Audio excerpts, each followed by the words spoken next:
Olá, Rangers! Estamos de volta com a voz fanha e o nariz entupido para mais um assunto maravilhoso que você só vê aqui no seu canal favorito de Ciências Básicas da Saúde. Toca a vinheta, Simone!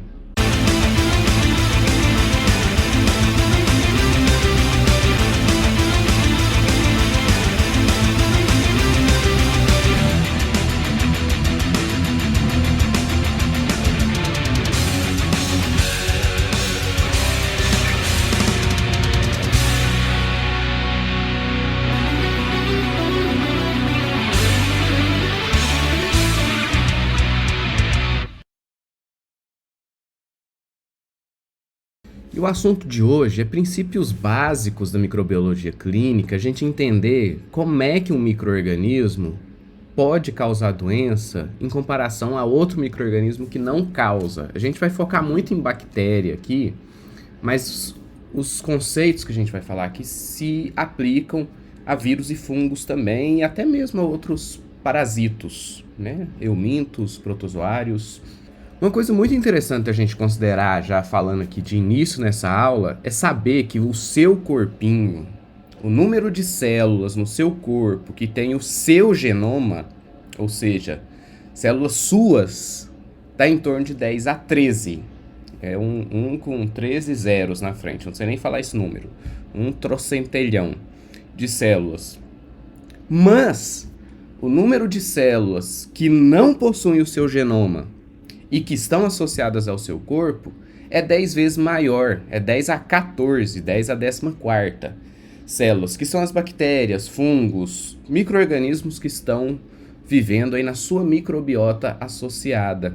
Ou seja, o seu corpinho mais é uma colônia de micro-organismos, você é um puleiro de bactéria ambulante, cheio de arrogância e petulância e desejos andando nesse mundo.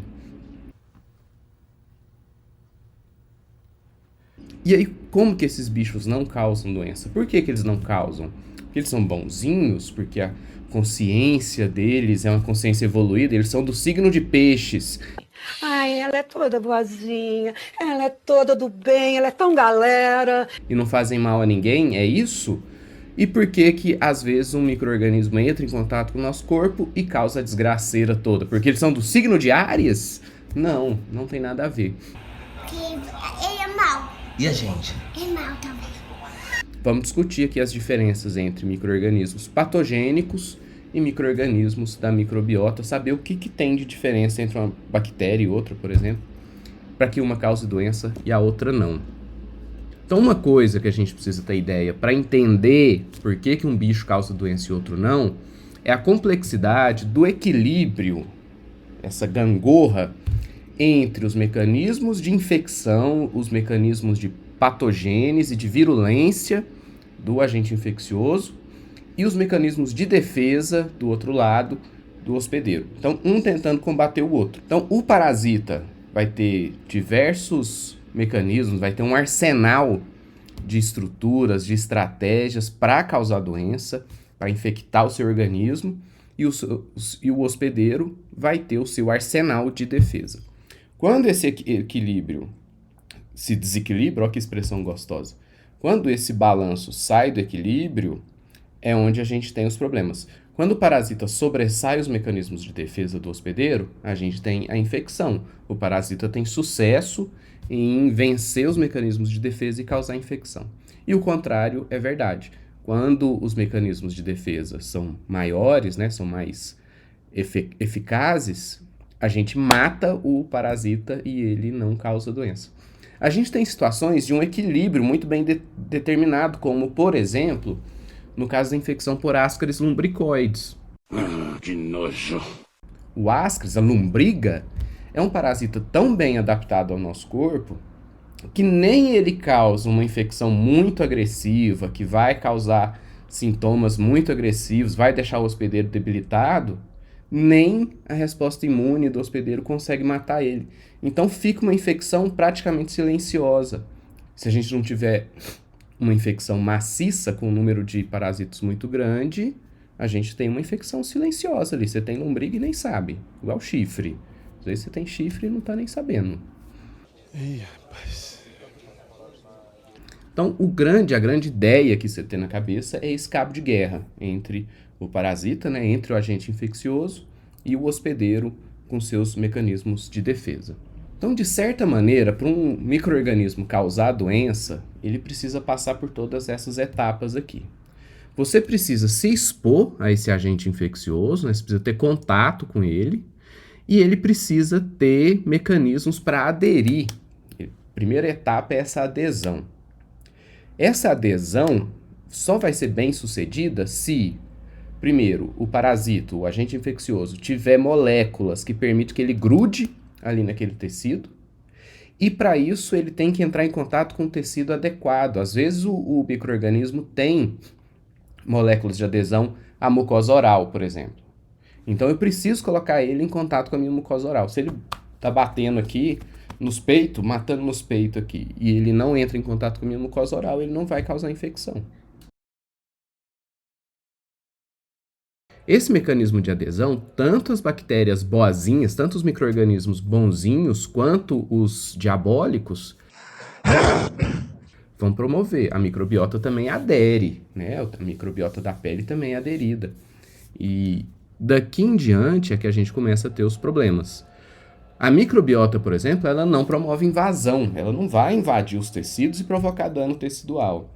Então são mecanismos, são moléculas, são estratégias de invasão que começam a diferenciar os agentes patogênicos da microbiota, dos não patogênicos.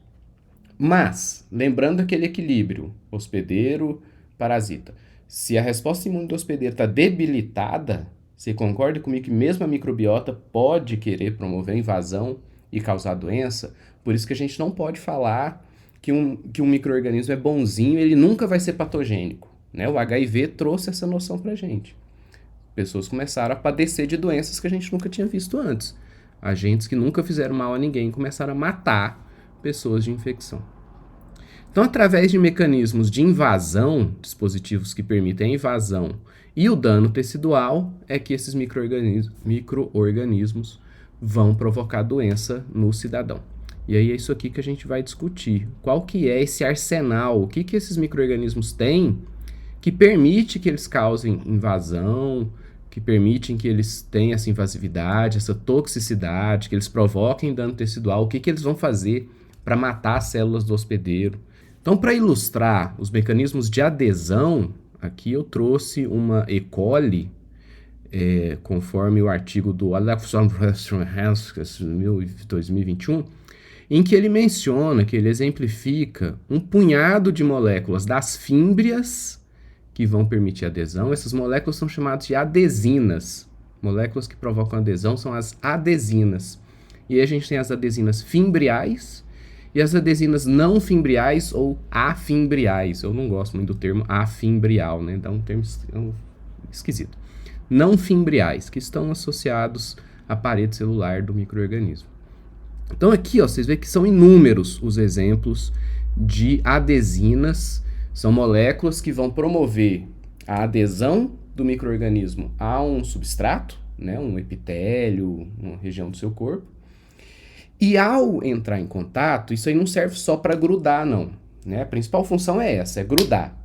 Mas quando gruda, vocês estão vendo que essas moléculas têm sítios transmembrana aqui. Esses sítios transmembrana, eles emitem sinais para o interior da célula. Então eles falam para a bactéria, eles falam para o micro-organismo que grudou, entrou em contato ali e aderiu. E esses sinais são passados lá para dentro para falar, olha, então vamos, já que a gente encontrou um substrato bacana, onde a gente gruda, vamos promover multiplicação celular, vamos promover a produção de algumas enzimas e algumas toxinas que vão impedir o crescimento de outros micro-organismos aqui perto, né? Então isso manda sinal para o interior da célula e determina diversas atividades no interior da célula. Como dá para se imaginar, vai depender da porta de entrada. Então a gente costuma pensar em porta de entrada para falar de infectividade, para falar de capacidade patogênica de um micro-organismo. Então, a depender da porta de entrada, alguns micro-organismos vão ser mais ou menos patogênicos, mais ou menos virulentos. A dose infectante também, obviamente, a gente precisa pensar, se eu ingerir 1 zilhão de salmonelas, isso é diferente de ingerir 1000 salmonelas, né? E a formação de biofilme também é outra característica importante que torna essas bactérias capazes, ou outros micro-organismos, capazes de aderir a regiões onde antes elas não iriam aderir. É o caso, por exemplo, da placa dentária.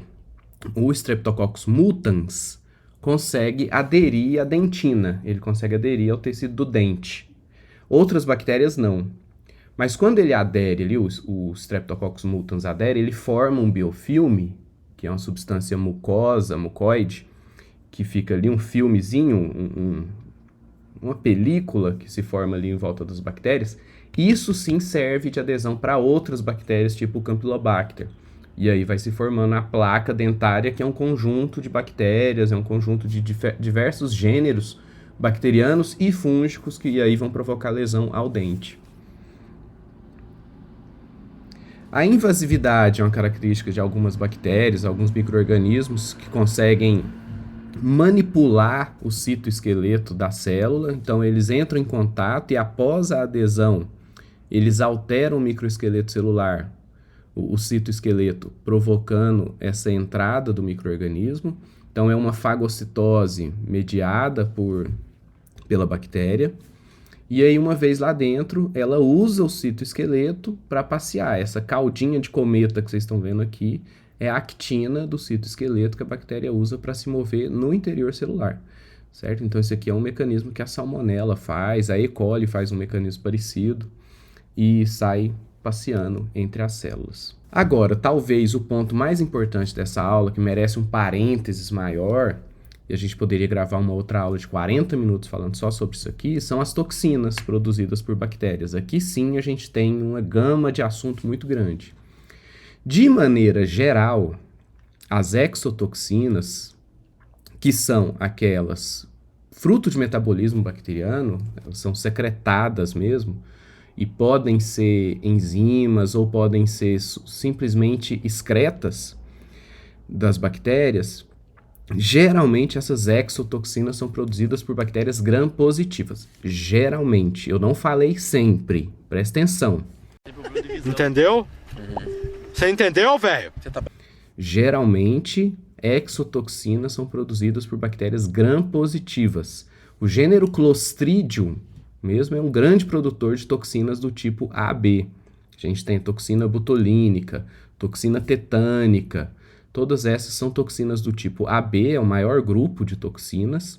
Esse A vem de atividade enzimática e esse B vem de sítio de ligação, em inglês, binding. Porque são enzimas que têm uma subunidade de ligação, essa subunidade que dirige a enzima, para onde que ela vai aderir, onde que ela vai funcionar. E o sítio A, de atividade enzimática, é que determina a sua função. Né? A gente poderia ficar aqui meia hora falando de exemplos de toxinas AB e o mecanismo como elas atuam. As lisinas, como as hemolisinas, são enzimas que rompem membranas, geralmente. E os superantígenos, os Staphylococcus aureus mesmo, produz alguns superantígenos que tornam a resposta imunológica uma coisa louca. Eles provocam uma resposta inflamatória exacerbada, o sistema imune fica louco, fica biruleibe, fica pichuruco. Você é pichuruco? Você é pichuruco? E mata o paciente de inflamação exacerbada. Pichuruco? As endotoxinas funcionam como superantígenos, muitas vezes elas são chamadas de superantígenos, mas está vendo que elas compõem a estrutura da bactéria, elas fazem parte da composição do corpinho da bactéria. E aí elas são liberadas quando a bactéria morre, quando ela rompe. Essas endotoxinas, na sua grande maioria, geralmente, são oriundas de bactérias gram-negativas. Como exemplo, o LPS. O LPS constitui a parede celular de gram-negativas e é um baita de um superantígeno. Estimula a resposta imune de tudo quanto é jeito. Sua resposta imune fica desesperada, inflama tudo e você morre. Pichuruco, pichuruco, pichuruco. Esse artigo do Uribe e Queiroz, de 2017, é uma revisão muito bacana sobre diversos mecanismos de evasão, as chamadas evasinas. Então eu trouxe essas duas figuras desse artigo. Esse artigo tem muito mais figura, em que ele resume, de certa maneira, alguns mecanismos de evasão do Mycobacterium tuberculosis, aqui nessa figura, e do Staphylococcus aureus, nessa outra figura. Então, só para exemplificar, vamos pegar a catalase aqui, que é uma enzima que vocês conhecem bem. A gente faz teste para determinar se a bactéria produz ou não. Vocês estão vendo a ação dela aqui, ó. Os fagossomos, os fagócitos, como o macrófago, o neutrófilo, secretam, lançam em cima do micro-organismo o peróxido de hidrogênio, o H2O2, com a finalidade de matar essa bactéria. O H2O2 é tóxico. A catalase vem e quebra isso em água e oxigênio, que não é tóxico.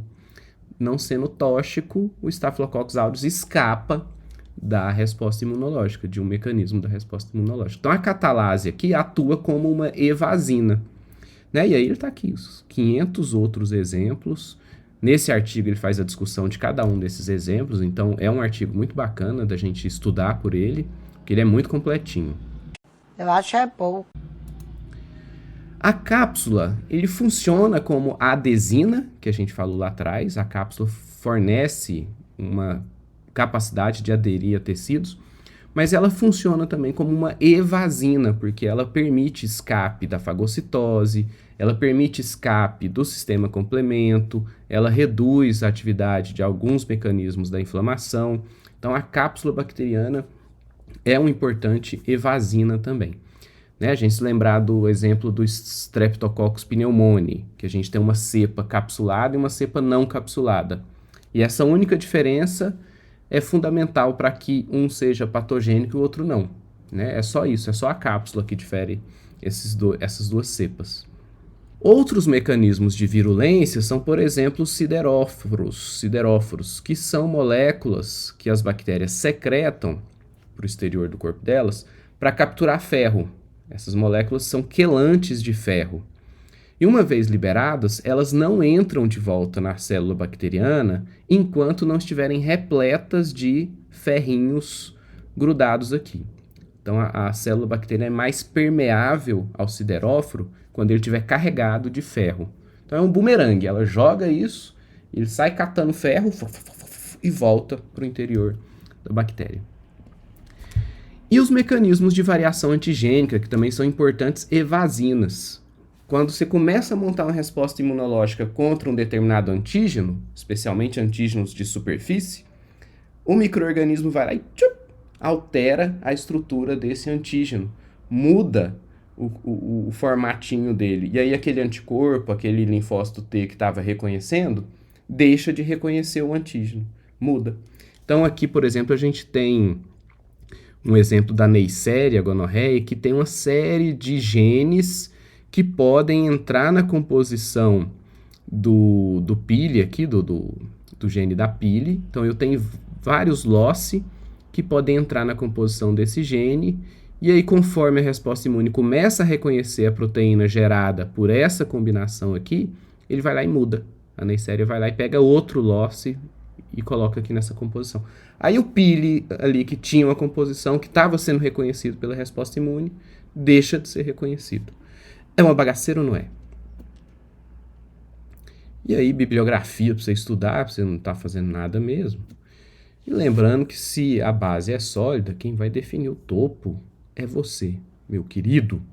E aí, se você chegou no final dessa aula, curtiu, achou bom, dá um like aqui nessa aula. Se achou ruim, dá um like também. Comenta aqui embaixo, fala o que você quer, o que você esperava. Mas como eu posso te agradar? Se inscreve no nosso canal. Paz e Pix.